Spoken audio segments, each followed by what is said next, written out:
Mas o nosso tema de hoje é um tema muito interessante e ele exige de nós uma percepção um pouco mais acurada daquilo que o Espiritismo nos fala sobre a dinâmica do processo reencarnatório e como que se dá esse mecanismo no qual todos nós estamos sujeitos. Nesse vídeo agora com Jorge Elahá, você vai ver os seguintes temas. O que acontece quando você não consegue perdoar? Você vai perceber que seus pensamentos podem estar tirando sua paz.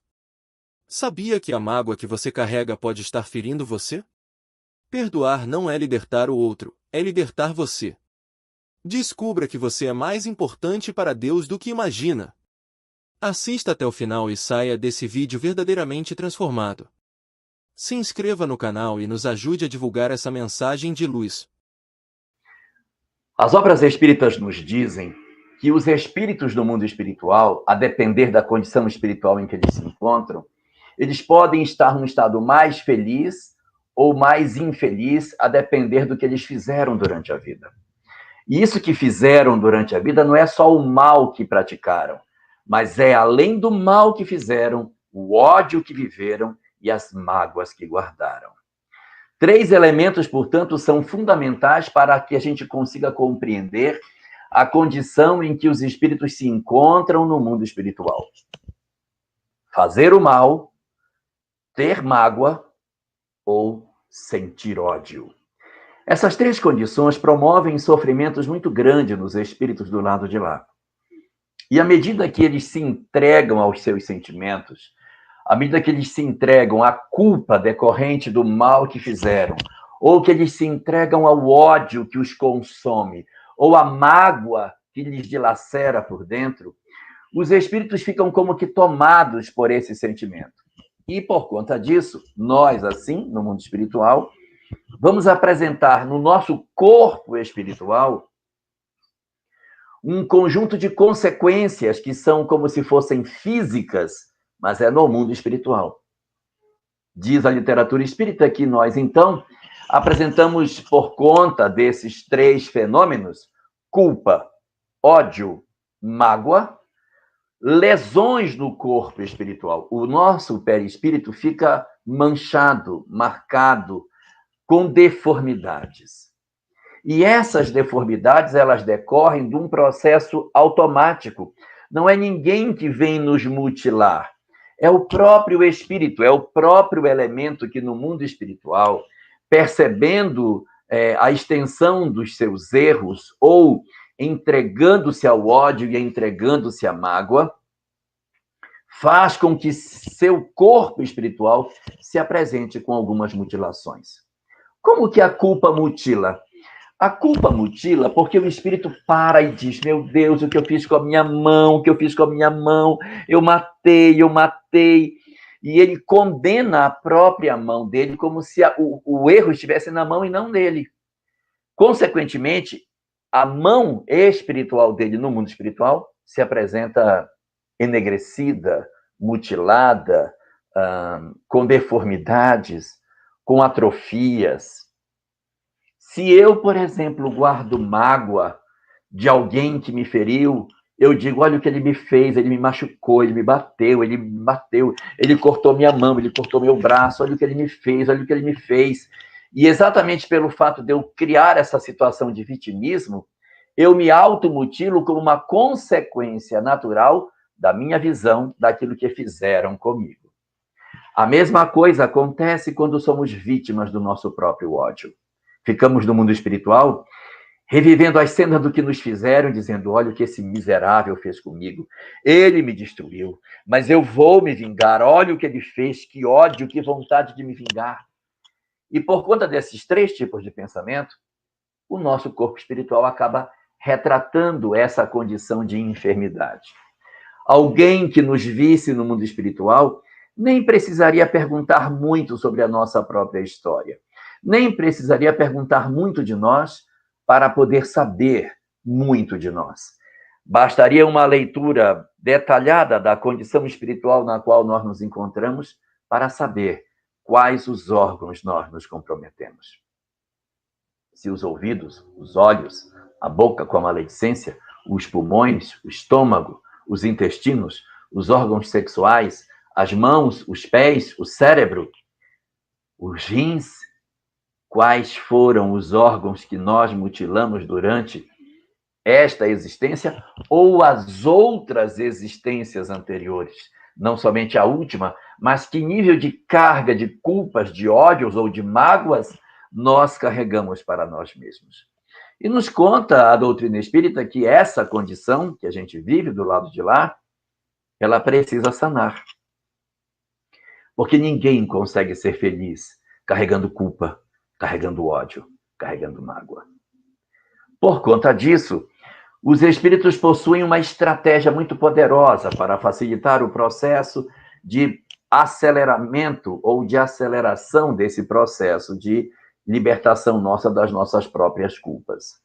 Esse fenômeno chama-se reencarnação. Não está se dizendo com isso que o único instrumento, a única forma que nós possuímos para evoluir seja obrigatoriamente a reencarnação. Não. Existem muitos espíritos que conseguem até avançar no mundo espiritual durante um certo tempo. O espírito permanecendo lá pode fazer progressos, é verdade, sem dúvida. Mas a velocidade do progresso é totalmente diferente. O processo de você retornar à vida corporal, de voltar para a vida física, acelera demais a evolução. Por quê? Porque eu não tenho certeza se eu mudei quando estou no mundo espiritual. É muito fácil ser bom, é muito fácil acreditar em Deus e nas suas leis quando se está lá, de cara para a realidade mortal. A nossa verdadeira prova de que somos capazes de termos mudado é encarnando. Porque a encarnação, ela vai permitir a nós a possibilidade de nós revivermos histórias que a gente precisa provar que nós vencemos. E tem um ingrediente a mais, que dá para nós o selo que carimba efetivamente que nós vencemos as nossas dificuldades morais, que é o esquecimento parcial do passado. O esquecimento parcial do passado, ao qual todos nós estamos submetidos, é o maior instrumento da misericórdia que Deus nos concedeu. Porque o esquecimento, ele não é total, ele é parcial. Nós entrevemos o passado, nós como que temos uma certa lembrança, ainda que fragmentada, daquilo que nos aconteceu. Sentimos ódio, amor, dificuldades com alguém ou não, a propensão para determinada ciência ou rejeição, lugares, ambientes nos chamam a atenção, nos rejeitam, revivemos histórias, provas voltam. Então, você está inserido num cenário que tem muito a ver com a sua própria história. E o retorno a reencontrar pessoas, reencontrar situações da vida, provas, é exatamente para garantir a nós a capacidade de nós provarmos que nós somos capazes de superar. Ficar no mundo espiritual não dou garantia disso. Porque se eu disser para alguém, não, eu perdoei, sim, eu perdoei, o fulano está perdoado pelo que ele me fez. Então reencarna para provar. Porque reencarnando apaga tudo aquilo que está na minha consciência e fica só o que verdadeiramente está em mim.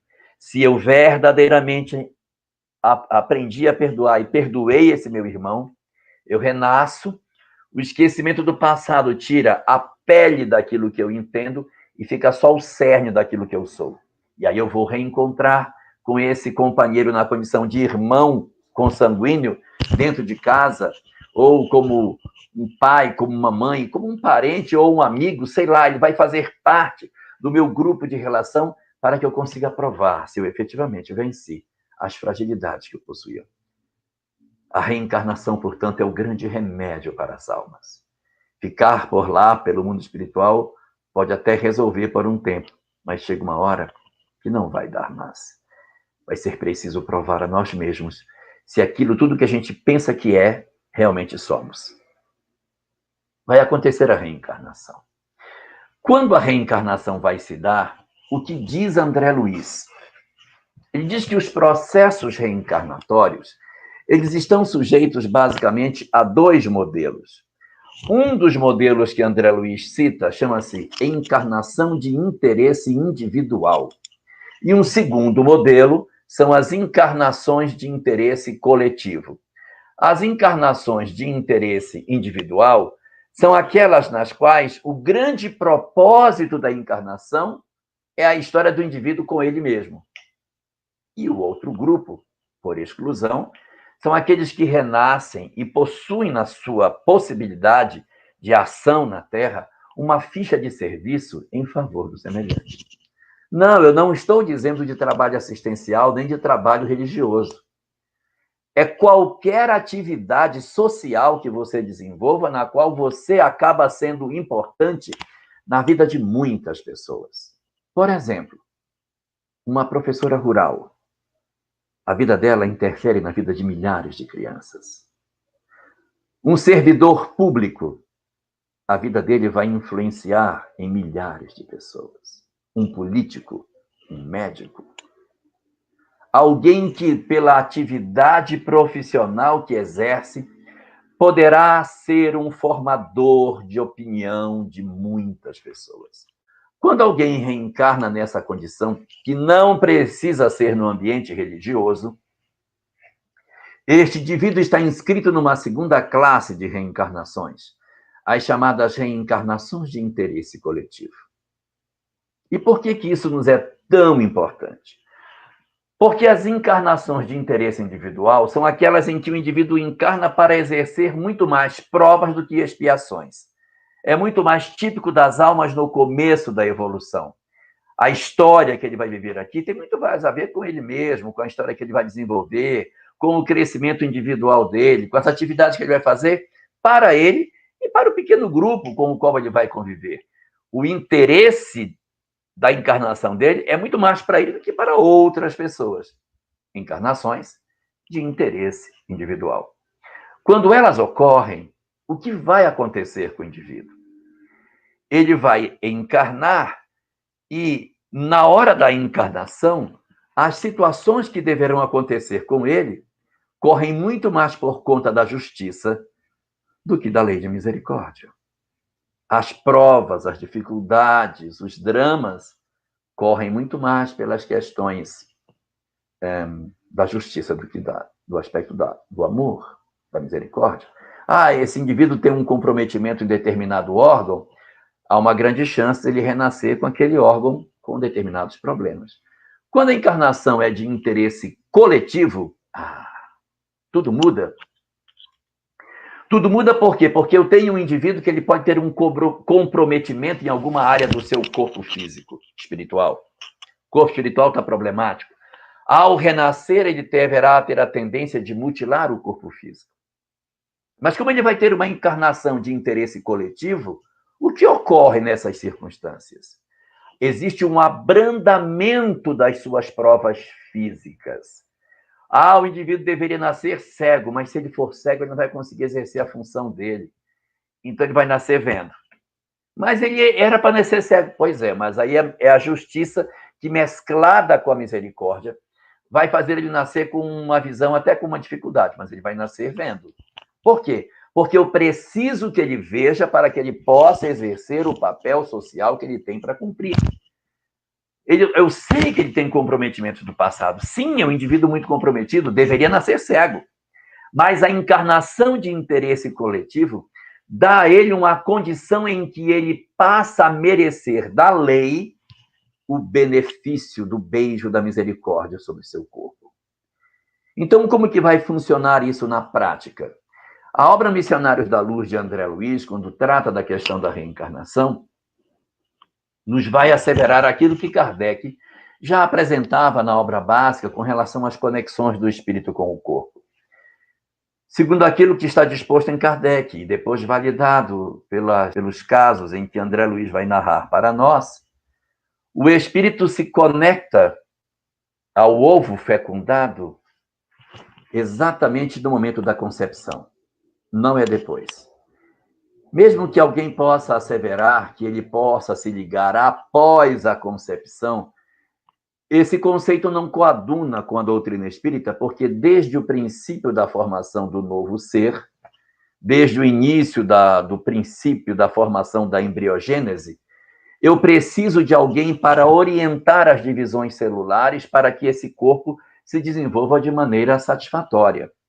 Porque se eu tiver a multiplicação das células sem um elemento organizador da multiplicação celular, quem vai dizer para as células, você é pulmão, você é fígado, você vai ser pele, você é coração? Quem vai dizer isso para elas? Repare que elas surgiram de uma única célula, que foi se dividindo e foi gerando as várias situações do organismo, os vários órgãos. Eu preciso de um organizador biológico desde o princípio. Portanto, quando fecundou, o espírito tem que estar conectado aí. E aí tem um caso interessante. Quando os cientistas estavam estudando sobre clonagem, eles estavam fazendo experimentos. Então, o que eles faziam? Retiravam o núcleo do óvulo, que só tem metade dos cromossomos, e inseriam um novo núcleo com o dobro de cromossomos, numa célula chamada diploide, que é uma célula que tem todos os nossos 46 cromossomos. Colocava, e dizia, agora ela vai. E ela não... A célula não percebia que ela estava agora com o dobro de cromossomos para que ela pudesse iniciar o processo natural da construção de um novo corpo. Eles fizeram esse experimento várias vezes e nunca dava certo. Tiraram uma célula, o núcleo de uma célula haploide, bota diploide e espera, não vai para frente, não progride. Até que nessas múltiplas experiências, alguém teve a ideia de dar um pequenino choque na célula quando implantasse o novo núcleo. Foi esse incremento que possibilitou que a célula como que despertasse e dissesse, meu Deus, estou fecundada, tenho que trabalhar, e começasse a se dividir, formando um novo ser. Então, uma clonagem, não basta colocar um núcleo novo, diploide, tem que dar uma pequena descarga elétrica para que ela desperte. Seria essa descarga aquilo que acontece quando o espírito se conecta ao ovo? Porque só ligar um novo núcleo não garante a reprodução. Então é ali, naquele momento em que existe esse pequenino choque, que o espírito se conecta e vai iniciar o processo de formação do novo corpo. Só que, segundo o que o Espiritismo diz, o novo corpo ele está se modelando a partir do perispírito. Eu tenho um corpo espiritual que modela o corpo físico. As orientações magnéticas para a multiplicação celular vão se dar exatamente em função das energias que o perispírito joga nesse corpinho que está se formando. Se eu tenho um corpo doente, se meu espírito, se eu como espírito sou doente, a tendência é que o meu órgão doente comece a bombardear o corpo em informação com as minhas energias ruins. E eu, consequentemente, produzo um órgão enfermo. Em resumo, tomando lá de trás, se eu tenho ódio, se eu tenho culpa, se eu tenho mágoa, eu vou descarregar esses sentimentos no corpo que está se formando. Eu vou mutilar o corpo que Deus está me dando. Mesmo que meus pais tenham me dado um material genético saudável, o espírito é capaz de promover mutações nesse material, alterando a carga inicial dele e produzindo órgãos deformados a partir da influência negativa que o espírito pode exercer no corpo. E o inverso também. Uma alma extremamente elevada pode fazer a correção do material genético e oferecer um corpo mais saudável para si mesma, assim, a fim de que ela exerça durante um período na Terra as suas provas, apesar de um material lesionado que tenha recebido. Então, nós temos até o caso de Beethoven, que o pessoal diz que seria o sexto filho de uma família, em que os 5 primeiros, nenhum deles conseguiu ter vida saudável, desencarnou jovem, outro nasceu cego, um nasceu surdo-mudo, etc. Beethoven conseguiu nascer saudável. E até os 31 anos teve audição. Depois dos 31, ele ficou surdo. Veja, ele conseguiu manipular o material genético e dar uma condição de saúde para conseguir renascer. Então, o espírito pode mexer para mais. Mas o que mais acontece conosco é mexer para menos. O espírito renasce alterando o material genético e destruindo a saúde que ele teria recebido. Quando nós estamos na condição de espíritos que renascemos pela via do interesse coletivo, o que fazem os espíritos? interferem nessa interferência. Eles interferem nessa manipulação dos genes. Eles veem, de repente, se deixarmos isso assim, ele vai nascer com determinada doença, mas para o programa espiritual que ele tem, essa doença tem que ser amenizada. O que fazem eles? Dissipam as energias negativas para que a doença que existe em mim não se manifeste no corpo físico. Qual é o resultado disso? Eu vou ter um espírito doente que possui, por consequência, um perispírito doente, então ele é uma alma com marcas e lesões no corpo espiritual, mas que tem um corpo sadio. O corpo é sadio, mas por que o corpo é sadio se é o perispírito que forma o corpo? Porque a misericórdia entrou e disse, aqui nós vamos dar um abrandamento na prova, porque ele tem um programa para exercer. Só que esse indivíduo que está renascendo, enfermo espiritualmente e com o corpo saudável materialmente, está, na verdade, sob avaliação. Se ele aproveitar a prova que Deus lhe concede, se ele aproveita a chance de melhorar de vida e muda seu padrão de comportamento, ele altera lá na matriz, na mente, que altera o perispírito e, portanto, atravessa a existência sem ter que experimentar as doenças que ele teria que viver. E se for o contrário? O indivíduo era uma alma enferma, com o perispírito enfermo, mas em função da ficha de trabalho recebeu um corpo saudável, mas o espírito atrelado a ele é um espírito perturbado. E apesar da aposta que foi feita de que ele daria certo, ele não consegue realizar todo o bem que poderia fazer. Por quê? Porque seu pensamento, suas ideias, são negativas e elas contaminam o perispírito, que contamina o corpo físico, bombardeando constantemente o corpo físico com suas energias, seus pensamentos malsãs.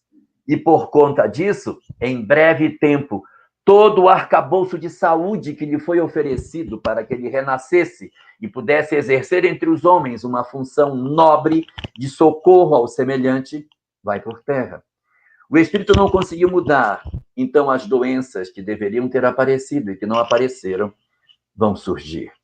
O livro Pensamento de Emmanuel, de Martins Peralva, trata isso de maneira magistral, falando das chamadas predisposições mórbidas, que são as tendências para desenvolver doenças que são deflagradas em nós a partir do nosso processo de pensamento, porque o nosso pensamento determina as nossas condições de saúde, porque são os nossos pensamentos que abrem as comportas daquilo que Deus trancou a benefício de nós próprios e projeta sobre os nossos corpos toda a multidão de desequilíbrios e loucuras que nós tínhamos trazido do ontem, mas que Deus, por misericórdia, colocou um anteparo para que nós não fizéssemos dos nossos corpos um conjunto de dores e de desgraças. Nós, através da nossa própria vontade, do nosso próprio livre-arbítrio, assim, destruímos a nossa própria história, corrompemos a nossa própria condição de encarnados, e não através de nenhum outro instrumento, senão do nosso próprio livre pensar, construímos a desgraça ou a felicidade nas nossas próprias vidas. É essa informação que o Espiritismo nos apresenta e que tem grande valia para que nós possamos orientar as nossas vidas, a fim de criarmos um caminho novo para todos nós, a partir daquilo que nós conhecemos, aproveitando as oportunidades de sermos úteis na sociedade em que vivemos e entregando as nossas vidas em favor de um bem muito maior que diz respeito aos propósitos do Criador. E saibamos, portanto, aproveitar as lições que Deus nos oferece e façamos das nossas existências um processo de gratidão constante a todo o investimento que Deus tem feito em nós incessantemente, porque sabe que nós somos capazes de dar certo, sabe que somos criados para sermos espíritos felizes e aposta em nós porque nós temos um potencial extraordinário. Só quem não acredita nisso somos nós próprios e por isso nos condenamos ao sofrimento. É hora de despertarmos e o Espiritismo nos chama para essa grande mudança a ocorrer, não só agora, mas por todos os dias. das nossas existências.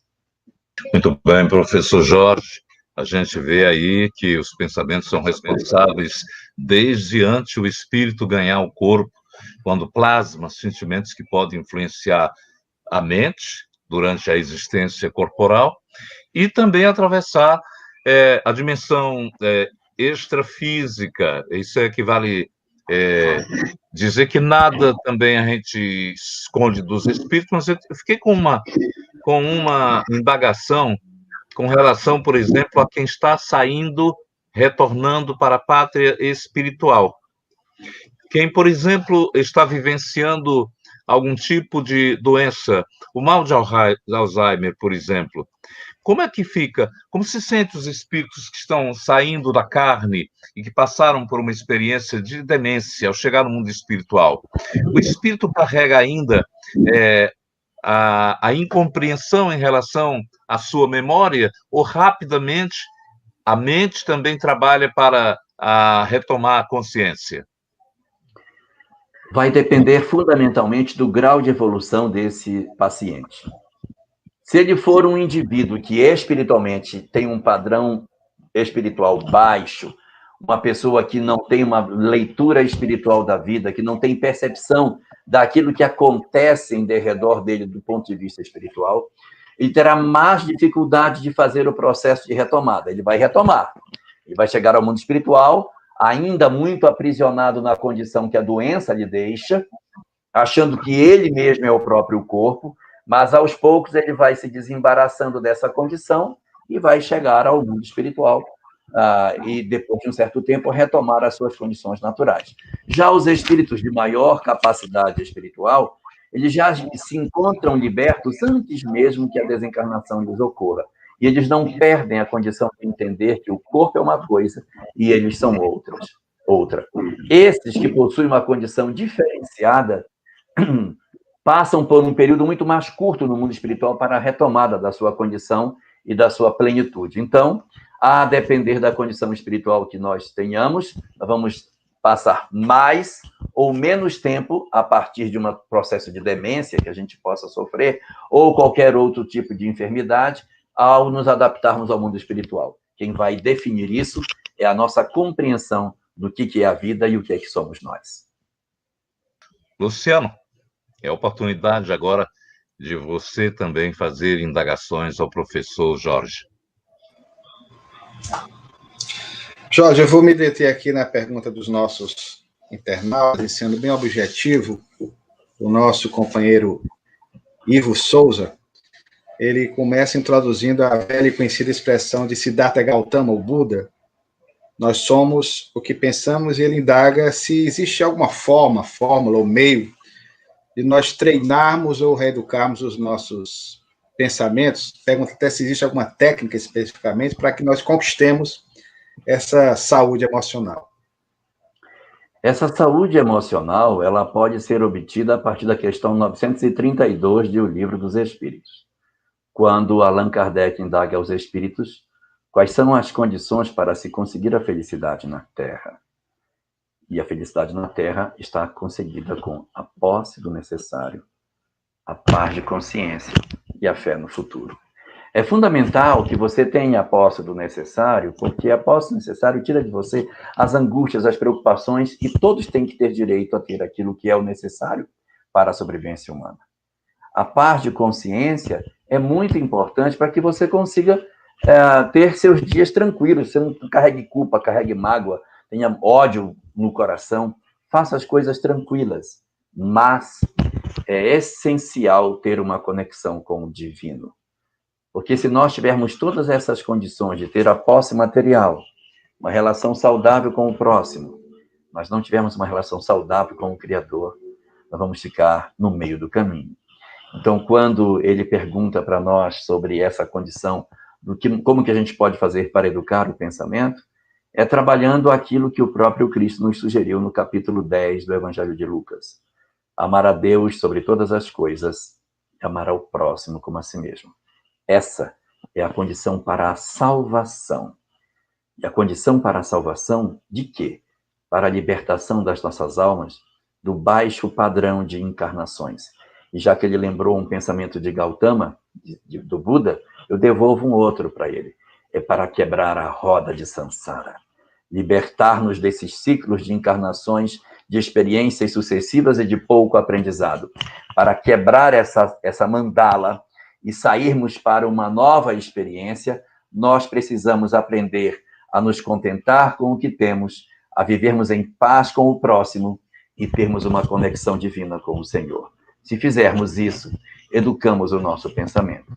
Se não trabalharmos a nossa individualidade para valorizarmos as nossas experiências e fugirmos do amargor e da reclamação sistemática que nos consome, nós certamente ficaremos presos nesse nível de evolução, repetindo sistematicamente encarnações com baixo teor de aprendizado em cada uma delas.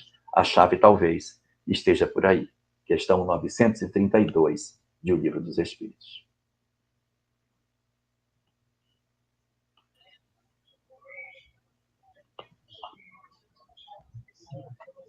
Deixa eu ver se a gente mantém contato aqui com o Jorge. O outro Jorge, Jorge Fonteles. Professor Jorge, o senhor poderia me esclarecer o seguinte: é muito difícil, às vezes, a gente perdoar.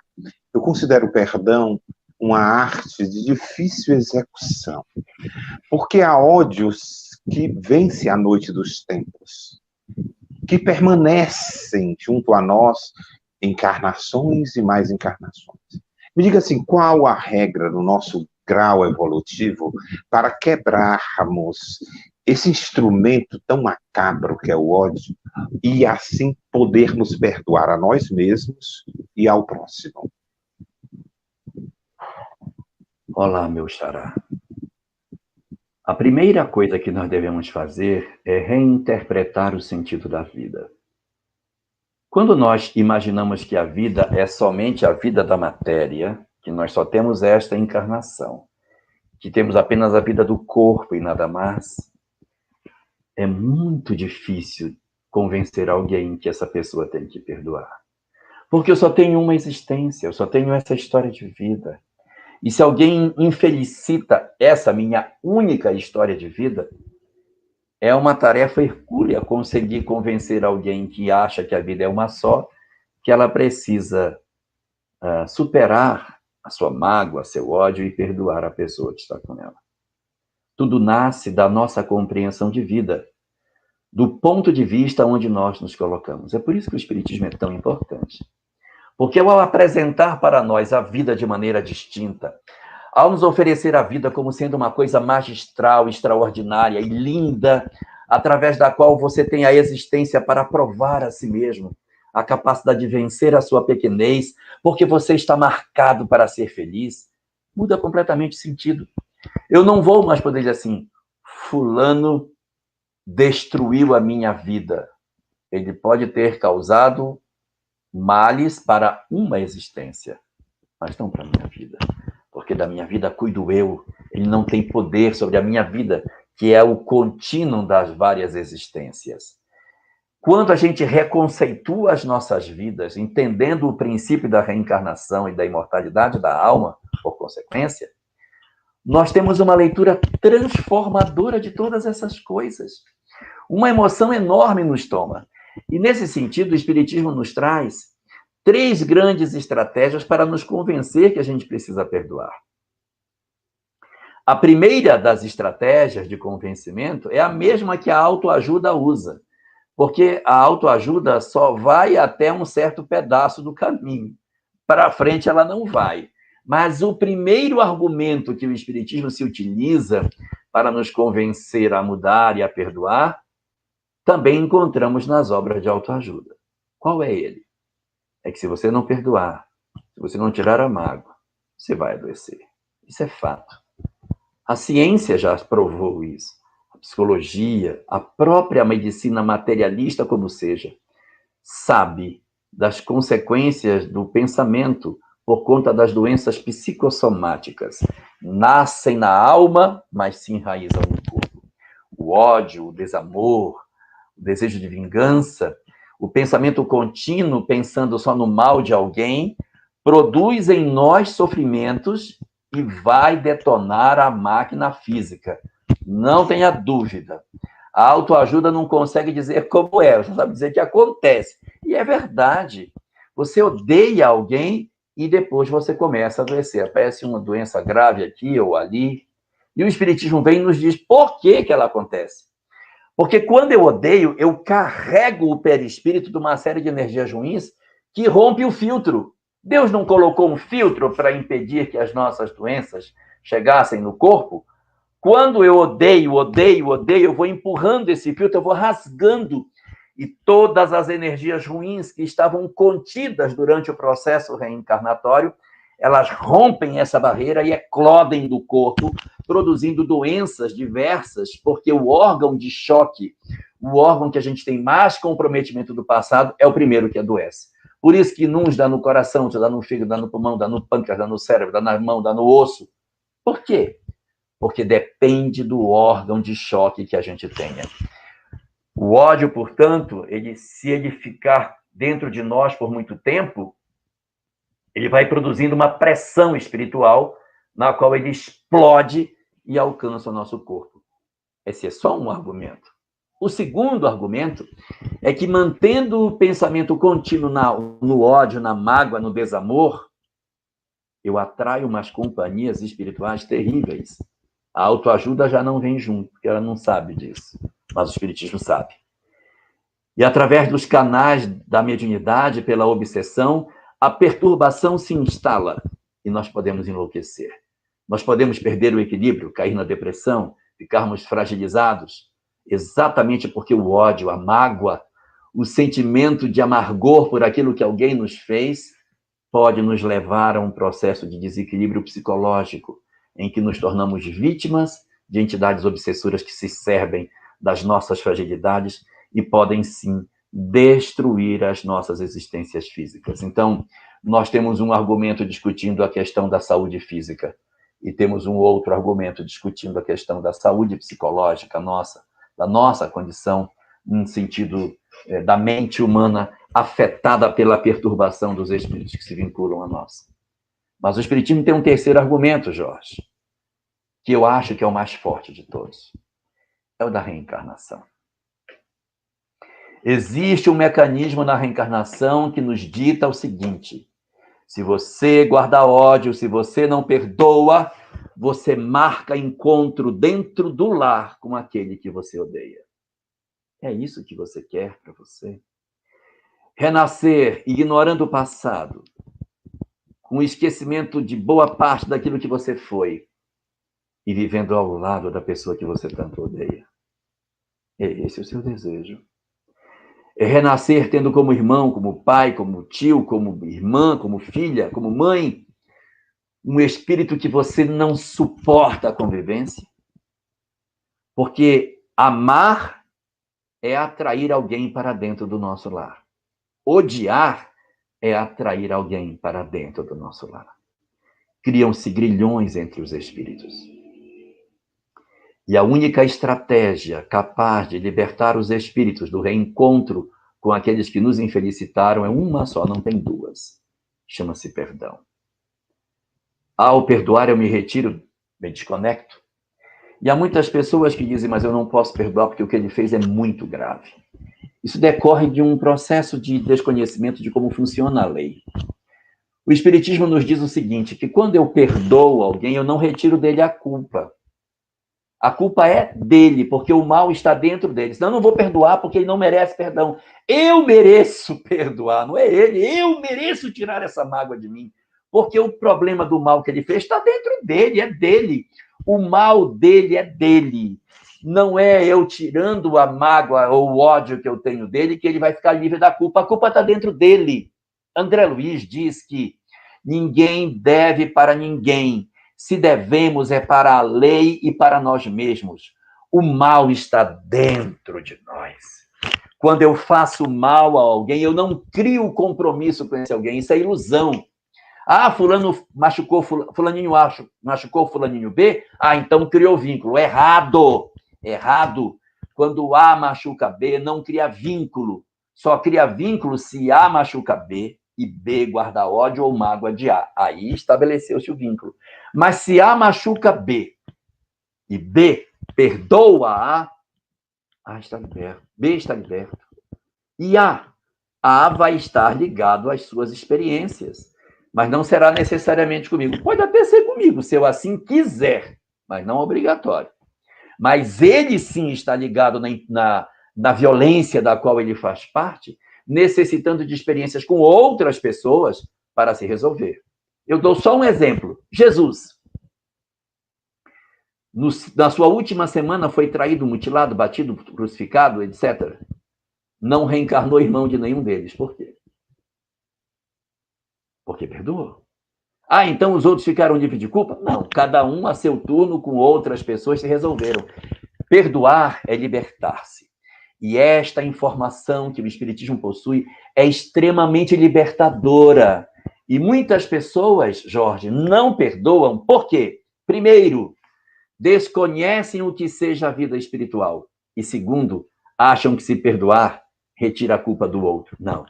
Perdoar liberta você, porque você merece ser feliz, longe daquela cena, daquela experiência que lhe infelicitou. Perdoa, tira a mágoa de dentro de você, faz um trabalho para retirar essa mágoa, para que você construa uma nova história. E o outro que lhe infelicitou vai precisar de experiências, sabe lá Deus quais, para que ele se resolva diante da lei. Não necessariamente com você, mas volto a dizer, pode ser que você, por amor, diga, não, eu vou querer voltar com ele, mas é uma decisão sua, não é mais a lei que impõe. É o seu coração que perdoa de maneira tão grandiosa que pode querer ficar ao lado do seu ex-agressor. Mas eu estava dizendo que são colocações feitas que nos mostram a transcendência de que a gente deve organizar os nossos pensamentos para que evitemos levar daqui aqueles que vão também plasmar em nós sentimentos de culpa mais tarde, depois.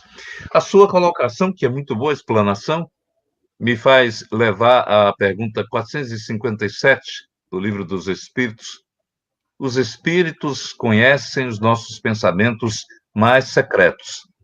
Para ter ideia do nível de conexão deles para conosco, nem atos, nem pensamentos lhes podem dissimular.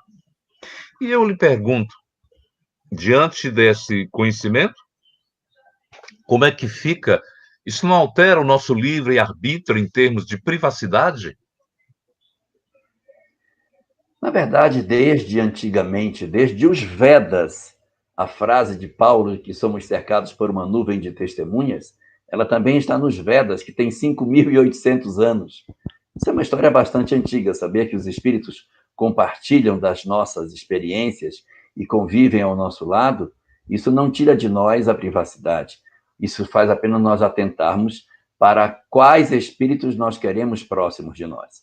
E aí eu lembraria o capítulo 12 do livro Missionários da Luz, que trata da reencarnação de Segismundo, num processo reencarnatório em que o casal que vai permitir o renascimento de Segismundo vai ter uma relação sexual para que dê origem ao novo corpo. Quando o casal vai para a relação sexual, os espíritos se retiram. Eles aguardam do lado de fora. E depois de tudo resolvido, 3 horas depois eles entram para trabalhar. Então, para você ver que os espíritos, eles, embora possam, os que têm uma certa evolução, respeitam a nossa intimidade. Isso, porém, não acontece em condições diferentes. Existe uma outra obra de Salvador Gentili chamada Liberação. Eu não disse libertação, eu disse liberação. Que nesse livro Liberação, ele narra uma história da questão da sexualidade, em que um espírito se trança com uma moça numa relação afetiva sexual junto com ela. Então, você vê que essa convivência e essa questão da nossa privacidade depende muito daqueles com quem você se cerca. Se você se cerca de bons espíritos, eles não são mesquinhos, eles não interferem nas nossas questões comezinhas, nas nossas intimidades.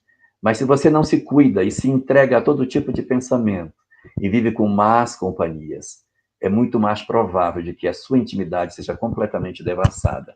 E onde você pensa que age só, está agindo, compartilhando seus pensamentos, suas palavras e atos com muitos outros espíritos.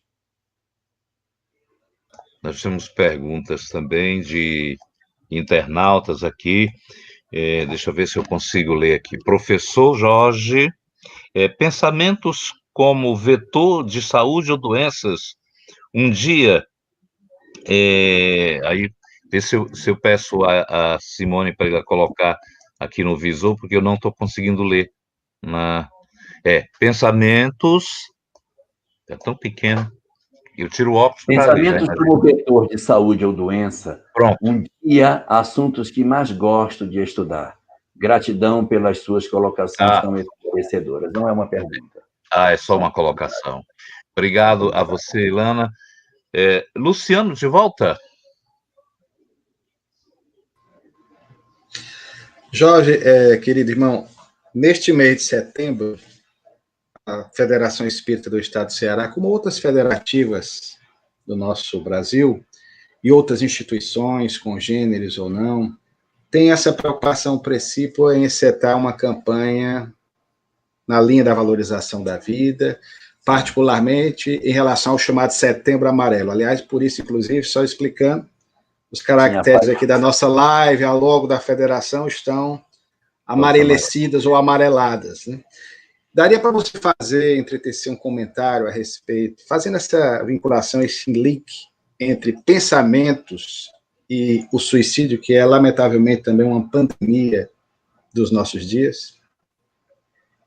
A questão que envolve as nossas vidas é o sentimento do chamado vazio existencial. O que promove as situações que nós temos hoje desses níveis crescentes de suicídio é porque, de certa maneira, boa parte da nossa população perdeu o objetivo de vida. Não sabe por que existe. Não sabe o que está fazendo aqui. A vida é um tédio e não encontram maiores propósitos para continuar em uma existência carnal. Isso decorre de uma funesta consequência de uma desgraça que se abateu sobre a nossa sociedade a partir do século XIX, chamada materialismo. Até o século XVIII, a religião, com todos os seus senões, com todas as suas mazelas e problemas, ela prestava um excelente serviço à humanidade de nos oferecer a condição de um consolo espiritual, de um conforto e da sensação de proteção da mão invisível que nos cuida e que nos guarda. A partir do século XIX, quando o homem decidiu romper de vez com a religião e criar uma releitura da vida como se nada de espiritual existisse, e esse pensamento tomou conta dos meios acadêmicos, expulsando de vez de todos os lugares aonde a ciência entrava pela porta da frente, a religião era expulsa pela porta dos fundos, a pontapés, junto com a filosofia, nós legamos para a sociedade do século XX uma sociedade que possui uma aversão aos princípios da religião. Aí está a consequência. Criamos a ideia de que o homem não precisa de nada de espiritual. Até mesmo a ideia de que o homem do século XX seria mais feliz porque seria um homem sem Deus, projetou a sociedade nos níveis de insatisfação que temos hoje. Hoje, as pessoas estão procurando a sua felicidade nas coisas materiais. Eu não tenho mais por que procurar nenhuma compensação celeste, porque já que o espiritual não existe, eu tenho que procurar as minhas compensações na terra. Então eu quero ser o mais rico, ser o mais bonito, ter o marido mais belo, viajar mais do que todo mundo, ter o melhor Facebook, morar na melhor casa e ter o melhor carro. Esse processo de esmagamento dos valores morais foi construído de maneira muito lenta. No passado, quando se tinha um carro, o carro tinha o mesmo modelo durante anos a fio. Observe que não é mais assim. Todo ano os carros mudam o seu modelo para dizer para você que seu carro está velho e que você tem que trocar. Seu celular pode estar funcionando e bem, mas você vai trocar porque o outro modelo mais moderno, que você não sabe nem o que ele faz, você precisa trocar. Antigamente, as pessoas viviam em casas durante muito mais tempo. Hoje, nós trocamos de apartamento, de residência com muito mais frequência. As famílias têm um natural processo de migração, porque a insatisfação é a ordem do dia. Os casamentos se tornaram mais frágeis. Tudo por quê? Qual foi a razão de tudo isso? A busca de alguma coisa que satisfizesse porque a retirada da sensação de proteção e de Deus das nossas vidas nos jogou numa sensação de vazio tão profundo. Por isso a necessidade de nós resgatarmos a nossa conexão com o divino. E isso já está acontecendo. No último quartel do século XX, e mais especificamente no século XXI, o homem vem retomando sua conexão com a questão da espiritualidade. Ele não quer mais a religião, porque ele sente que a religião é um problema, mas ele sente sede de Deus, ele sente sede de espiritualidade. Então a autoajuda cresce de maneira muito forte. Observe nas livrarias. O espiritismo e todas as doutrinas espiritualistas modernas que estão apoiadas na ideia da reencarnação e da mediunidade, da lei de causa e efeito, elas prosperam de maneira muito rápida. E isso toma todos os espaços. De um lado, o materialismo resiste, luta e tenta esmagar o pensamento espiritualista. Mas é o vencer dessa nova leitura de vida que vai garantir à sociedade o equilíbrio que nos falta. Sem Deus, não há como nós prosseguirmos. Porque não é somente a existência de Deus, é que quando eu tiro Deus, eu tiro a ideia do propósito da vida. Não há como nós pensarmos que a vida tem um propósito se não tem Deus. Se não tem Deus, não tem plano. Nós somos fruto do acaso. Mas quando eu coloco Deus, não é só Deus, é um propósito na minha vida. Então tem um propósito para mim, tem um objetivo para mim. Sim, 1000 vezes sim, existe um propósito para as nossas existências. Eu só preciso descobrir o que é que eu vim fazer.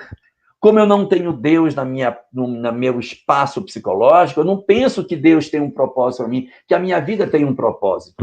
Então eu me sinto, na verdade, desconectado. E eu não tenho necessariamente que ter uma razão para a minha existência. Então tudo vira um tédio. Mas quando eu descubro que eu vim porque alguém me enviou e que eu sou importante por conta disso, tudo muda de figura. Eu sou importante, sim. Eu sou importante porque eu faço falta para meu pai, faço falta para minha mãe, faço falta para meus irmãos, eu faço falta para minhas irmãs, para meus filhos, minha esposa, para todos, para meus amigos. Se eu faltar, eles sentirão minha ausência. Eu sou importante porque eu participo de um grupo onde eu sou importante. Então eu preciso redescobrir a importância que eu tenho no grupo no qual eu estou inserido para que eu descubra o propósito que Deus tem para mim. Mas se eu não tiver família, não tiver mãe, pai, irmão, tio, sobrinho, mulher, filhos, nada, nem assim eu deixo de ter importância, porque eu sou importante para a sociedade onde eu vivo, para a coletividade da qual eu faço parte. Mas se eu viver isolado, longe da comunidade, sem pai, nem mãe, nem ninguém, vivendo absolutamente só, nem assim eu deixo de ser importante, porque eu sou importante para mim. Para mim. Porque se eu pensar pela ótica que o Espiritismo me dá, se eu pensar que esta encarnação tem o poder de mudar a minha vida, tem o poder de transformar o meu destino, eu vejo o quanto é importante. Se eu souber aproveitar as lições que a vida pode me oferecer, se eu souber aproveitar o tempo que a vida me concede, eu poderei fazer uma revolução na minha história. E é isso que está faltando para nós. Como nós não temos isso, nós temos um sentimento lânguido, nós ficamos amolecidos, desinteressados, sem propósito. É preciso acordar novamente a chama que existe dentro de nós, despertar os valiosos propósitos que nós temos. E o valioso propósito que a gente possui não é grandioso em termos sociais. Ele é grandioso para mim. Não é o prêmio Nobel que eu tenho que ganhar. Não é a cura do câncer. É resolver o problema de relacionamento com meu pai. É cicatrizar uma ferida aberta com meu filho. Esse talvez seja o prêmio mais valioso que eu tenho na existência. Então eu preciso descobrir a que vim. E se eu descobrir o propósito da minha vinda, que está bem pertinho de mim, tudo muda de figura e eu sinto a importância que eu tenho para mim mesmo e para os outros. Fazendo isso, afugenta-se para longe de nós as ideias de que nós nascemos do acaso. E corre para longe de nós a sensação do vazio existencial. Porque se o vazio existencial existe, é preciso combatê-lo. E como que se combate vazio existencial? Só tem uma forma de combater. Se está vazio, o que é que tem que fazer? Encher. Então, se é um vazio existencial, eu tenho que encher a existência. Encher de quê? Encher de propósito, encher de motivação. E o que é motivação? Motivação é dar motivos. Então, dê motivo a si mesmo do porquê você está aqui. Descubra as razões pelas quais você está. Acenda novamente a chama da ideia da imortalidade. Vençamos o materialismo que nos infelicita e façamos uma nova história para a nossa humanidade, tão carente de paz como a de hoje.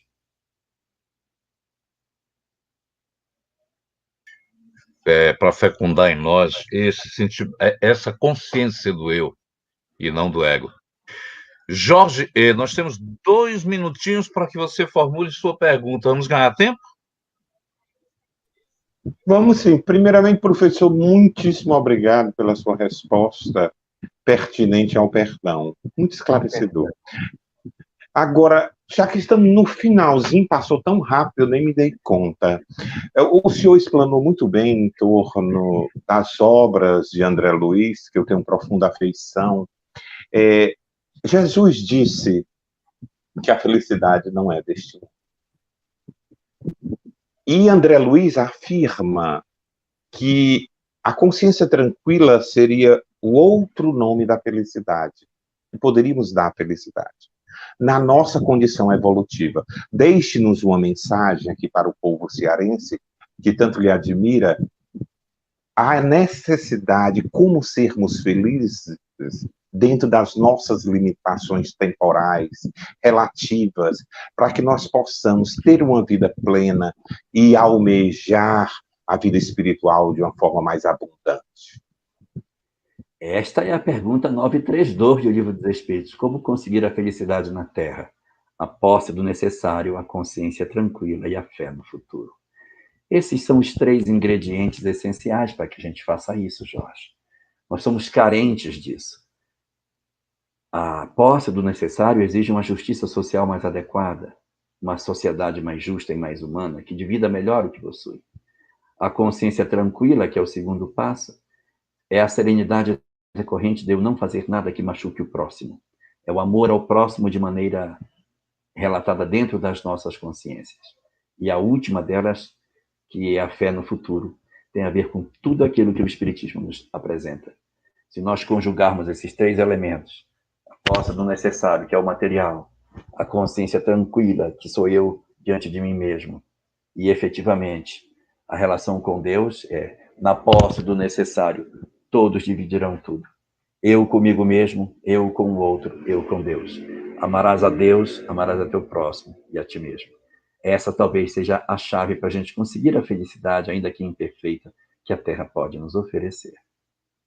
Talvez você não consiga controlar todos os pensamentos que chegam, mas pode decidir quais deles receberão permanência, alimento e poder. Essa escolha cotidiana parece pequena, porém determina a qualidade do ambiente interior em que você vive. Comece observando aquilo que se repete em sua mente. Identifique a culpa que precisa ser reparada, a mágoa que necessita de cuidado e o ressentimento que já se tornou um peso. Procure tratamento médico e psicológico quando necessário. A espiritualidade não substitui esses cuidados. Ela amplia a compreensão da vida e oferece sentido para que você não atravesse a dor acreditando que tudo aconteceu por acaso. Sua existência possui um propósito, mas ele nem sempre estará em alguma realização grandiosa. Talvez sua tarefa mais importante seja reconstruir uma relação, aprender a estabelecer limites, reconciliar-se consigo mesmo ou interromper um comportamento que vem atravessando anos. A transformação começa quando você deixa de perguntar apenas por que sofreu e passa a perguntar o que pode construir a partir do que viveu. Alimente pensamentos que aproximem você da paz, da consciência tranquila e da fé no futuro. O passado pode ter deixado marcas, mas não precisa determinar o destino inteiro.